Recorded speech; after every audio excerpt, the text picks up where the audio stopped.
maybe if I stand in this corner, nobody will notice me. I don't know what to say. Should I say, hello, how are you? Or, hey, how's it going? How about, yo, what's up? How long should I hold eye contact with this individual before they start to think I'm creepy? How do I avoid this uncomfortable silence? Oh, I know how. I'll whip out my phone and pretend to be occupied so that I can avoid this social interaction altogether. Dear Toastmasters and guests, these were some of the few monologues that have bothered us at different events in our lives. Social gatherings, dinners, dates, or weekly club meetings. So today, I am going to take you through 3 steps that will prepare you in being more confident and less awkward. Well, awkwardness can be loosely defined as the embarrassment that is caused by violating a fine set of guidelines that we are to follow in a social scenario. And the instant we demonstrate to be unfit for a smooth social exchange, we start to panic. We start feeling bad about ourselves. So the first step in being a social ninja, and when I say ninja, I don't mean you wear a mask and hide behind curtains.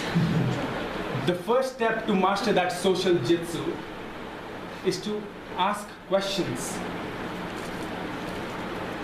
Should I initiate small talk or medium talk? Some of us are not very good at conversing. Others might find it difficult to talk in front of certain individuals.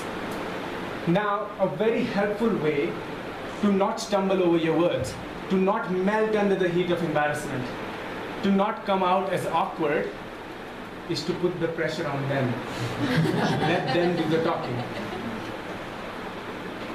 All you do is respond with questions. Let them describe about their worst years of college for 7 long minutes. And all you have to say is, but why did you opt engineering? Boom, there you go. You got 7 more minutes of conversation. But the key here is to choose the right kind of questions. Questions that would elicit a longer response and in turn may prompt you to ask further questions. For example, rather than asking, did you go to college? I'd say, hey, what have you been up to? That way, I am dodging a very potential yes or no answer. And with time, you get more comfortable and eventually you learn to speak about your own self and a lot. I'm speaking with experience a lot. Now, one of the most crucial things that adds to a person's awkwardness is dangling on what other people think about us. And that's the second step. The second step is to not think about what other people think about you. Because more often than not, they're not thinking about you. The tendency to think that you are this true main character of the universe is known to be as protagonist disease. Wherein you feel like you are the most complex character of your story and other people in your life are characters who revolve around your story. You, as much as you are aware of yourself, you are not the first thing on everyone else's mind. You are the only one who is so aware of yourself and not anyone else. So basically, trying to not come out as awkward in front of someone who is not fixated on your awkwardness is generating your awkwardness in the first place. For example, Toastmaster Shahil might feel very awkward approaching Toastmaster Shashank and speaking about something because in his head he scares the judgment of Toastmaster Shashank. But in reality, Toastmaster Shashank might just be fixated on what Toastmaster Shahil thinks of him, or more importantly, what he thinks of himself. So, like we all know, how ignoring a problem never led to anything. You can ignore a problem and it will just grow.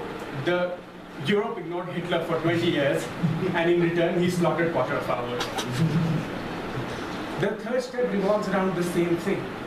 Avoid avoiding. Now, if a social interaction was a military operation, the smartphone would be a Swiss Army knife. Sure, it will help you out of socially awkward conversations or interactions, but where is that leading you? It's not getting you anywhere. If you don't face your fears, you will never be the person you always wanted to be. You will never be as socially skilled as you have always wanted to be.